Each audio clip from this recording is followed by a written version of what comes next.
Praise the lord. ದೇವರಿಗೆ ಸ್ತೋತ್ರವಾಗಲಿ.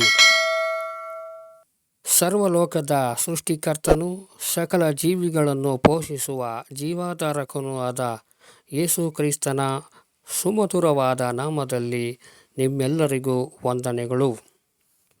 ದೇವರ ಕೃಪೆಯಿಂದ ನೀವೆಲ್ಲರೂ ಚೆನ್ನಾಗಿದ್ದೀರೆಂದು ನಂಬಿರುತ್ತೇನೆ.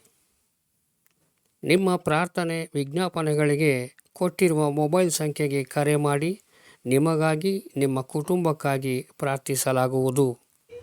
ಈ ದಿನದ ದೇವರ ವಾಕ್ಯ, ನಂಬಿಕೆಯ ಮೂಲಕ ಕೃಪೆಯಿಂದಲೇ ನಾವು ರಕ್ಷಿಸಲ್ಪಟ್ಟಿದ್ದೇವೆ, ಇದು ದೇವರ ವರವೇ. ದೇವರ ಕೃಪೆ ನಮ್ಮ ಬಾಳಿನಲ್ಲಿ ನಮ್ಮನ್ನು ಸಂದರ್ಶಿಸಿದ ಪ್ರಥಮ ಘಟ್ಟವಾಗಿದೆ. ಅಂದಿನಿಂದ ರಕ್ಷಣೆಯ ಪ್ರತಿ ಹಂತದಲ್ಲೂ ನಾವು ಆತನ ಅಪರಿಮಿತವಾದ ಕೃಪೆಯನ್ನು ಹೊಂದಿ ದಿನೇ ದಿನೇ ಕೃಪೆಯಲ್ಲಿ ಬೆಳೆಯುತ್ತೇವೆ. ಅದು ನಮ್ಮಲ್ಲಿ ಅನೇಕ ವಿಧವಾದ ಮಹತ್ವವು ಆಳವಾದ ಕ್ರಿಯೆಗಳನ್ನು ನಡೆಸುತ್ತದೆ. ದೇವರ ಕೃಪೆಯ ಕಾರ್ಯಗಳು ಯಾವುವು ಎಂಬುದನ್ನು ನಾವು ನೋಡುವುದಾದರೆ, ನಾವು ಉಳಿದಿರುವುದು ದೇವರ ಕೃಪೆಯೇ. ಅಪಾತ್ರರಾದ ನಮ್ಮನ್ನು ತನ್ನ ಮೊದಲಗಿತ್ತಿಯಾಗಿ ನಿಶ್ಚಯಿಸಿಕೊಂಡದ್ದು ದೇವರ ಕೃಪೆಯೇ. ನಮಗೆ ಲಭಿಸಿದ ಉನ್ನತ ಕರೆಯುವಿಕೆಯೂ ಆದುಕೊಳ್ಳುವಿಕೆಯೂ ದೇವರ ಕೃಪೆಯೇ. ನಾವು ನೀತಿವಂತರೆಂದು ನಿರ್ಣಯಿಸಲ್ಪಡುವುದು ದೇವರ ಕೃಪೆಯೇ. ಶೋಧನಾ ವೇಳೆಯಲ್ಲಿ, ಶೋಧನೆಗಳ ಸಮಯದಲ್ಲಿ ನಮಗೆ ನಿತ್ಯ ಆದರಣೆಯನ್ನು ನೀಡುವುದು ದೇವರ ಕೃಪೆಯೇ.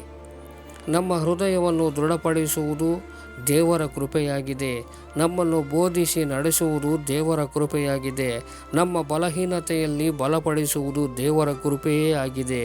ನಮ್ಮನ್ನು ಮಾರ್ಗ ನಡೆಸಲು ದೇವ ಸೇವಕರನ್ನು ನಮಗೆ ಕೊಡುವುದು ಒಂದು ದೇವರ ಕೃಪೆಯೇ ಆಗಿದೆ.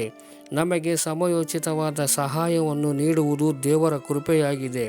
ವಿವಿಧ ಆತ್ಮಿಕ ವರಗಳನ್ನು ಕೊಡುವುದು ದೇವರ ಕೃಪೆಯಾಗಿದೆ.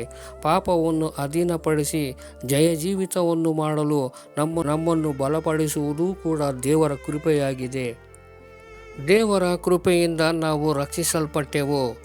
ದೇವರ ಕೃಪೆಯಿಂದ ನಾವು ಸತ್ಯಕ್ಕೆ ವಿಧೇಯರಾದೆವು. ದೇವರ ಕೃಪೆಯಿಂದ ನಾವು ಈ ದಿನದವರೆಗೂ ಜಾರಿ ಬೀಳದಂತೆ ಕಾಯಲ್ಪಟ್ಟಿದ್ದೇವೆ. ದೇವ ಕೃಪೆಯೇ ಕರ್ತನಾದ ಯೇಸುವಿನ ಪ್ರಭಾವವುಳ್ಳ ಪ್ರತ್ಯಕ್ಷತೆಗಾಗಿ ಸಿದ್ಧತೆಯೊಂದಿಗೆ ನಿರೀಕ್ಷಿಸಿ ಕಾದಿರಲು ನಮಗೆ ಬೋಧಿಸುತ್ತಿದೆ.